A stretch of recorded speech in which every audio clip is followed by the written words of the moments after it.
आज मैं आपको एक कहानी सुनाने जा रही हूँ। एक बार मेढक ने दौड़ प्रतियोगिता करने का फैसला किया। इसमें सभी को एक ऊंची टावर पर चढ़ना था। मेढक की इस दौड़ को लेकर लोगों में गजब का उत्साह था। इसलिए दौड़ देखने के लिए टावर के चारों ओर भारी भीड़ जमा हो गई। तय समय के मुताबिक दौड़ शुरू हुई। भीड़ में किसी को भी इस बात का भरोसा नहीं हो रहा था कि मेढक टावर पर चढ़ जाएंगे।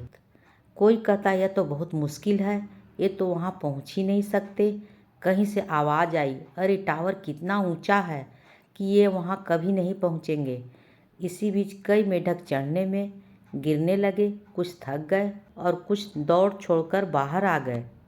सिर्फ वही मेढक ऊपर की ओर बढ़ते नजर आ रहे थे जिन्होंने इस दौड़ की जीतने की ठान ली थी, और किसी की नहीं सुन रहे थे। इसी बीच भीड़ में लोगों का चिल्लाना जारी था।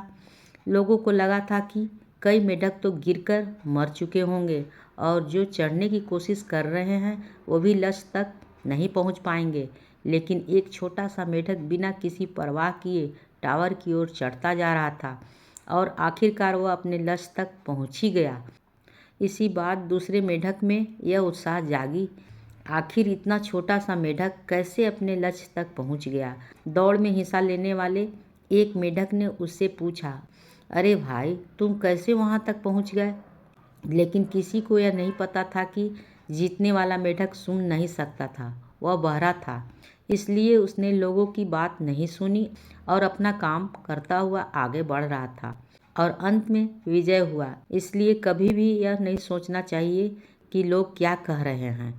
लोगों की नकारात्मक सोच और बात पर कभी भी ध्यान नहीं देनी चाहिए।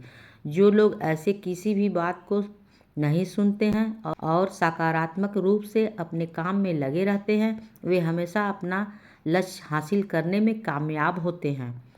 कहानी होती है समाप्त।